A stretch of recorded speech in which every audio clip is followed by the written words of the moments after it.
Before the show starts, drop a comment below with where you're watching from, then sit back, relax, and get ready for some chilling stories.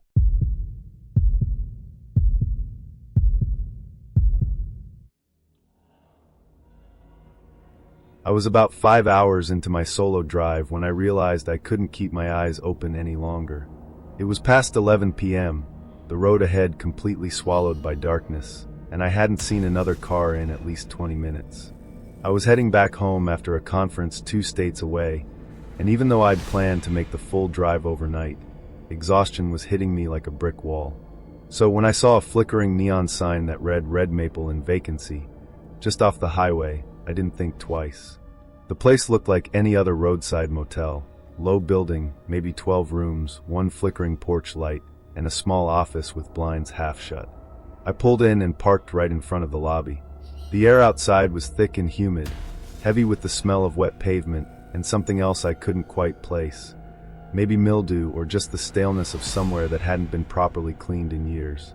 Inside, the lobby was dim, lit by a dusty ceiling fan light. Behind the counter stood an older man with oily gray hair and a name tag that said Neil. He didn't smile, just looked me up and down slowly, like he was trying to memorize my face. "Traveling alone?" he asked, sliding a worn guest log across the counter. "Yeah, just needed a place to crash for the night," I replied, not really in the mood for small talk. I noticed a man sitting silently in one of the lobby chairs, staring at the floor. He looked maybe early 40s, dressed in a dark jacket despite the heat. His head turned toward me slowly, and for a second our eyes met. Something about the way he looked at me made my stomach twist, not threatening exactly, just cold. Like I wasn't really a person to him. Neil handed me a rusty key attached to a big plastic tag labeled Room 8. Far end of the hall. "Don't worry, we don't get many guests this time of year." As I turned to leave, I heard the man speak, just once, almost under his breath. "I'll take 9. I didn't think much of it at the time. I just wanted to sleep. The hallway was narrow and smelled like cleaning supplies trying to cover up something worse. My room was decent enough, dated decor, a loud AC unit under the window, and the kind of bedspread you don't want to look too closely at. I locked the door, shoved a chair against it just in case, and crashed face first onto the mattress. Somewhere around 2 a.m., I woke up to a loud thump. I sat up, groggy, heart already pounding. Another thump, then a dragging noise. It was coming from the room next to mine, Room 9. At first, I thought maybe the guy from the lobby had dropped something, but then I heard it again. This time it sounded like furniture scraping against the floor. And then, a muffled scream. Not loud, not dramatic. Just a short, desperate yelp, like someone trying not to be heard. I jumped up and rushed to the wall, pressing my ear against it. Silence. For a few seconds, I started to think I'd imagined it. Then something banged against the shared wall hard enough to make the mirror in my room tremble. I grabbed my phone and called the front desk. Neil answered on the second ring. "Red Maple Inn," he said, voice groggy. "Hi, I'm in Room 8 and I'm hearing weird noises from the room next to mine, like screaming and banging. Can you check on it?" There was a pause. "There's no one in Room 9. "What? It's empty. Has been for days." I felt my stomach flip. I just saw someone check into that room less than 3 hours ago. "You must be mistaken," he said, sounding more annoyed than concerned. "Try to get some rest, ma'am." And then he hung up. I stood there, heart racing, staring at the wall like it might burst open. I thought about calling the cops, but what would I even say? That I thought I heard something? I sat back on the bed, phone still in hand, debating what to do. Then I heard it again. But this time, it wasn't coming through the wall. It was right outside my door. A soft, slow scratching, like fingernails against wood. I didn't move. I didn't breathe. I just sat there, watching the shadow under the door shift, a pair of feet planting themselves quietly just inches away from me. Then the doorknob turned. It twisted slightly, then rattled. Someone was trying to open it. I leapt up and shouted, "Who's there?" Silence. I stayed frozen for what felt like hours before finally building up the nerve to peek through the peephole. No one. When I opened the door, the hallway was empty, but there was a single smudge on the handle. A fingerprint, greasy and fresh. And on the inside of the door, where only I should have had access, there were faint smears. Like someone had pressed their palm against it. from inside. My brain was scrambling for a logical explanation, but everything about that moment felt wrong, like the room itself was gaslighting me. I couldn't shake the feeling that someone had been inside while I slept. The smudges, the doorknob, and that sound I heard earlier. I ended up pushing the chair back against the door, jamming it underneath the handle, and sitting awake for the rest of the night with the TV on low just for the noise. I didn't sleep a second. As soon as the sun came up, I left the room and went to my car, ready to just get the hell out. But the minute I popped the trunk, I froze. There was a bag sitting in there that wasn't mine. It was an old duffel, stained and half-zipped. Inside were women's clothes, torn, dirty, blood-stained. A cracked phone with no SIM card. A tube of lipstick. And a name tag from some out-of-state grocery store with a name I didn't recognize, Sasha. I backed away slowly, like the bag might explode.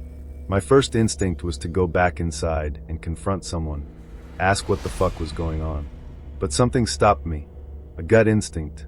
That same crawling feeling I had the night before when I felt like I was being watched. That soft, slow scratching right outside my door.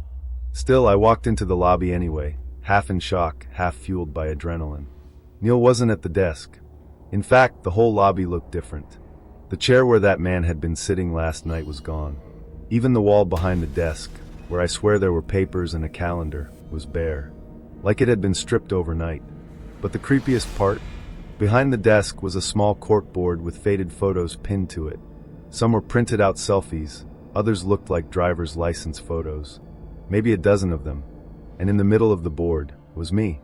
It was the photo from my university faculty page. Underneath, in black Sharpie, was yesterday's date, my check-in day. I stumbled back, heart jackhammering. That's when I noticed movement behind the desk, a shape crouched down low. I opened my mouth to shout when a voice whispered, Don't say anything. Just leave." It was a woman's voice. Hoarse. Terrified. Then she stood up, just long enough for me to see her bruised face and cracked glasses. She pressed something into my hand before ducking back down. It was a car key. I didn't say a word. I just ran. As I hit the parking lot, I saw him. The man from the lobby the night before. He was standing at the far end of the lot, right beside my car, like he'd been waiting for me. But this time, he wasn't expressionless. He was smiling, a slow, unsettling grin like he knew something I didn't. I didn't think. I just unlocked the car, threw the bag out of the trunk, and gunned it out of there so fast my tires squealed. I didn't stop driving until I hit a gas station 30 miles away. I called the cops. Told them everything. They took me seriously. Maybe it was the state I was in.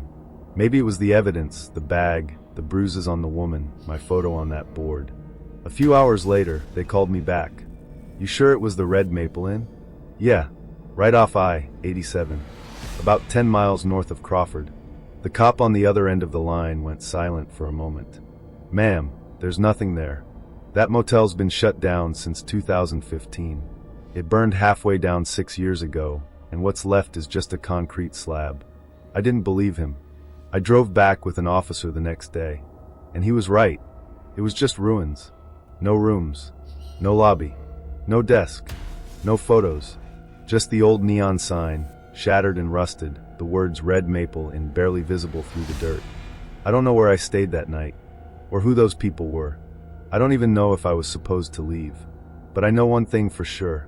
That photo of me on the wall, it was real. The key in my hand, it's still on my keychain. And every once in a while, I'll wake up from a dead sleep thinking I hear it again.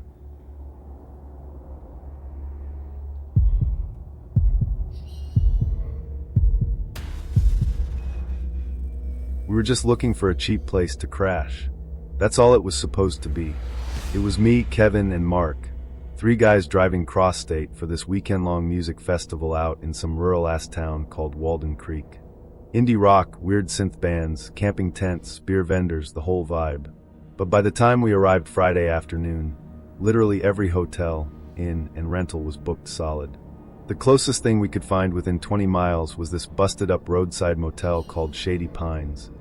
One of those U-shaped, one-story joints with stained curtains and mismatched doors.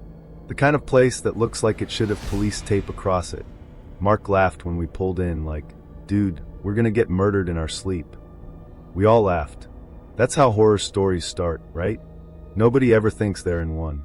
The old guy at the front desk had a voice like gravel and hands that trembled when he passed us the room keys. "Room 12, 13, and 14, he said. "Y'all boys here for the festival?" Kevin was already joking about the smell in the hallway when we entered our room. It was moldy, damp, and the beds creaked just from looking at them. But whatever, we dropped our bags, grabbed a change of clothes, and Ubered straight to the event. The first night of the festival was awesome. We danced, drank way too much, met people, lost track of each other half the time. Typical stuff. Around 1 a.m., Kevin and I decided to head back to the motel. Mark had vanished hours ago, but that wasn't weird. He was always that guy, flirty, impulsive, probably hooked up with some girl, and ended up in a tent somewhere. We got back, crashed hard. But when I woke up at 8 the next morning, Mark still hadn't shown. His bed was untouched. I knocked on his door. Nothing. I called his phone. Straight to voicemail. Maybe he stayed out all night? Kevin said, yawning, brushing it off. Dude's a grown-ass man. He was probably right. But something didn't sit right with me. Later that day, we walked past the room next to mine, room 15. It had the exact same motel door, same dusty blinds, but the light underneath was always on. The TV inside was blaring some static-filled news channel. Thing is, no one ever came out. No one ever went in either. That weird, low sound of voices and static just never stopped. I tried not to overthink it. I mean, we were at a festival. People get drunk. Phones die. Shit happens. That night, Kevin and I went back for day 2. Still no word from Mark. I texted him a dozen times. Nothing. Not even a read receipt. Back at the motel, I stopped by the front desk and asked the old guy if he'd seen Mark come back. He looked confused. "You mean the tall one?" "Nah, haven't seen him since check-in." I glanced at the logbook on the counter. Room 13 was Mark's. His name was scratched in pencil, but someone had drawn an X over it. I asked what that meant. The guy just said, cleaning note, "Don't worry about it." Then he smiled too wide and added, "Y'all planning to stay one more night? I can comp it for you." That's when alarm bells went off. Nobody gives away free motel nights during a packed festival weekend. Not unless they need you to stay. Back in our room, I told Kevin everything. The X in the book. The weird offer. That static room next door that hasn't had any signs of life. Kevin was still half out of it. "Dude, you're being paranoid. Mark probably hooked up and ghosted us. It's not that deep." But something was wrong. I could feel it in my bones. Around midnight, I stepped outside for air and walked toward the back lot. Just a little path behind the motel with trash bins and some overgrown bushes. I don't even know what made me check, but I lifted the lid on the nearest bin and froze. There, sitting right on top of a bag of old takeout and beer cans, was Mark's phone. It had a cracked screen and his dumb smile as the lock screen photo. I picked it up and turned it on. Dead. Next to it was his gray hoodie. The one he wore the day we checked in. No way in hell he would have tossed that. And there's zero chance he'd have just left without his phone. I backed away slowly, pulse pounding in my ears. That room next door, the one with the static TV, suddenly felt like it was watching me. I didn't go back to the room right away. I just stood there for a while, holding Mark's phone, trying to keep my breathing steady. I knew something was seriously wrong now. This wasn't just some festival hookup or drunken misadventure. Mark had been here, and now he was gone. I walked fast back to the front office, phone in hand, and slammed it on the counter. "This was in your trash," I said. "That's my friend's. He never left the motel, did he?" The old man didn't even flinch. He just looked down at the phone, then at me, and said in that same gravelly voice, "You should get some rest." I was done playing nice. I told Kevin we had to leave. Right now. I didn't care if it was midnight. I didn't care if we had to drive all night. We were getting out of Shady Pines before something worse happened. But right before we packed up, I made one last choice I'll probably regret forever. I had to know what was behind that damn door in room 15. I walked up to it, knocked once. No response. The static buzzed on inside. I knocked harder. Nothing. Then I tried the knob. Locked. I stepped back, looked around, and rammed my shoulder into the door. It didn't open right away, but on the second hit, the frame cracked and the door flew inward. The room was freezing cold. TV blaring static. A single light flickering, and in the corner nothing. Empty bed. No bags. No clothes. No person. But the armchair had a deep indentation, like someone had been sitting there for a long, long time. I turned to leave, and that's when I noticed it. The dresser wasn't flush with the wall. There was a gap behind it. I pushed it aside and found a narrow wooden door hidden behind it. No knob, just a sliding bolt. It creaked when I opened it. Beyond it was a narrow staircase going down, wooden, warped, damp. The smell hit me first, like rot, mildew, and old metal. I used my phone light and went down slowly, heart hammering in my chest. The basement was really more like a storage cellar. Concrete walls, one flickering bulb, and rows of shelves. On them were wallets, phones, keys, sunglasses, IDs, all neatly lined up, like trophies. I found Mark's university badge, stained and bent. His wallet, his favorite chain. There were dozens of these collections. I turned to run, but standing at the top of the stairs was the old man. And he wasn't alone. Another guy was with him, the tall, smiling dude we'd seen hanging around the vending machines earlier. They didn't say anything. I bolted. They chased me, yelling. I don't even remember what.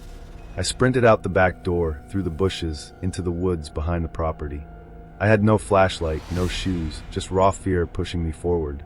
Branches tore at my skin. I didn't stop. Not once. I ran until I saw headlights on a back road. A truck! The driver nearly crashed when he saw me burst out of the trees screaming like a lunatic. He took me to the nearest police station. I told them everything, the hidden door, the trophies, Mark's stuff, the old man, the basement. They brought a team back to the motel by morning. But when they got there, it was empty. The door was fixed. No hidden staircase. No basement. No storage. Room 15 looked completely normal. Nothing in the trash. No blood. No wallets. No phones. Just a motel with vacancies. Kevin backed me up, said I was telling the truth. But with no evidence, they said there wasn't much they could do. Mark never showed up, and I still see that room sometimes in my dreams. Flickering TV, cold air, that chair with the invisible weight of something, or someone who never left.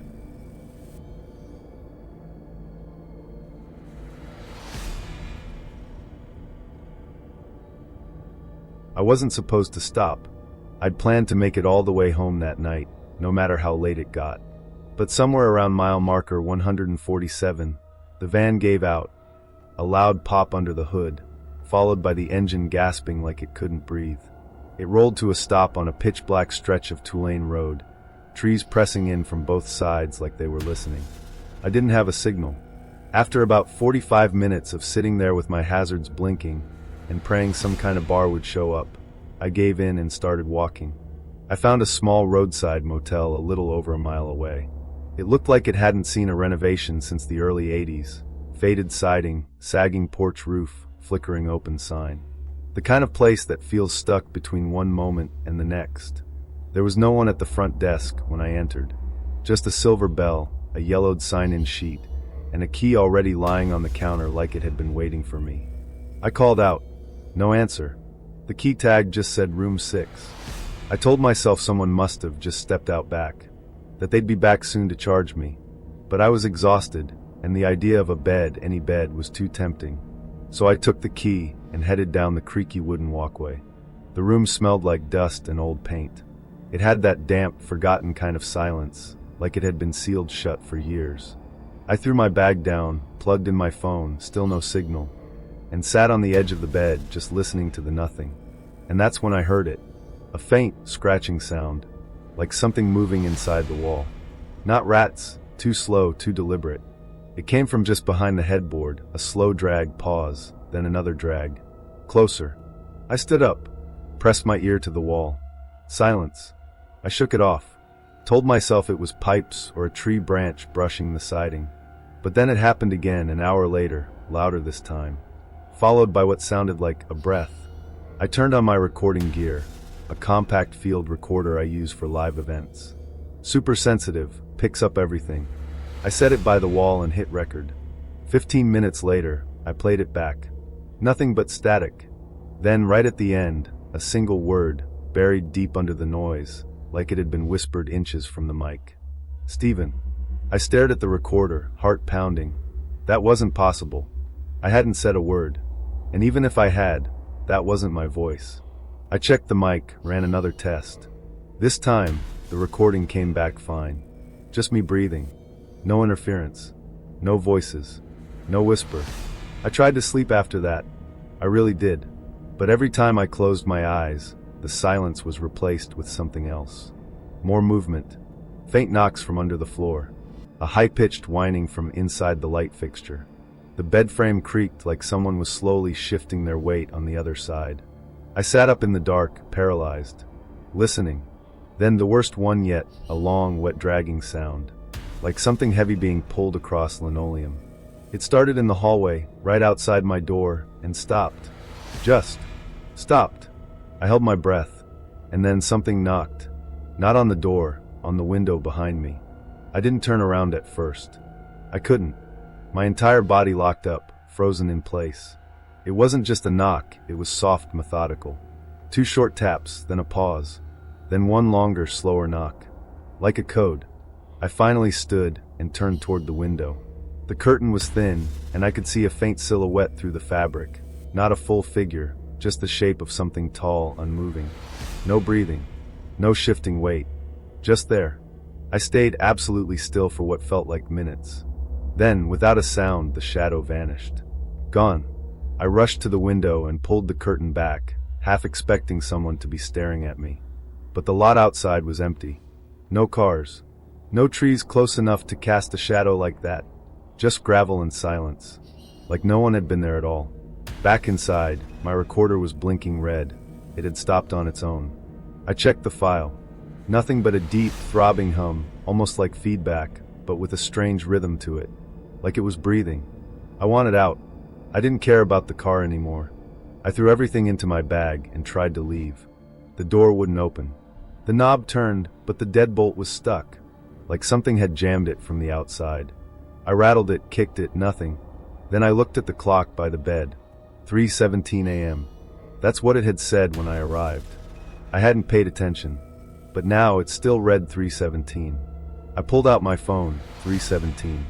My watch, 3:17. Time had stopped. I was sweating now, breathing shallow. I backed away from the door and noticed something even worse. The mirror on the wall across from the bed had fogged up. But the room was cold. Ice cold. There was no reason it should fog. And in the middle of that fog, a handprint. Not mine. I didn't even remember walking toward it. One moment I was across the room, and the next I was face to face with my own reflection. And something else. For a split second, I swear the reflection didn't match me. It was wearing the same clothes, standing in the same position, but the face was wrong. The eyes were too wide. The mouth was slightly open, twitching, like it wanted to say something but couldn't. I staggered back, fell over the edge of the bed. When I looked up again, it was just me. The lights flickered. Then they died. I was in complete darkness. I grabbed my recorder, used the tiny screen light to see my way to the bathroom. The second I crossed the threshold, I felt it. Cold. Heavy. Like stepping into a sealed freezer. The tiles were wet under my feet, but the sink wasn't dripping. And then the sound came again, scratching. Not behind the wall this time, but under the sink. Slow. Careful. Deliberate. I leaned down. A whisper. So close I felt the air on my ear. Don't leave me here. I ran. I didn't care about the door, the time, the rules. I rammed the chair into the window, kicked it out, and crawled through, landing hard on the gravel outside. The air was different out there. Normal. The sky looked clearer. I checked my phone again. 5:42 a.m. Time had moved. I sprinted to the front office, screaming for help. I expected someone to come out, maybe yell at me, but there was nothing. Just the front desk, exactly as I left it. Only now the bell was gone. And so was the sign-in sheet. In its place, on the counter, was my recorder. Still running. I picked it up, hit stop. My hands were shaking too hard to play it back. I must have passed out at some point, because the next thing I remember was someone shaking me awake. A man in a maintenance uniform. He said he found me curled up behind the desk. The room key was gone. My bag was gone. Even the broken window in room 6 was somehow intact again when we went to look. But the recorder still had the file. We played it together, me and the guy from the desk. For almost 6 hours, all you can hear is the faint static, and then my voice, over and over whispering, "It's still here, it's still here, it's still here."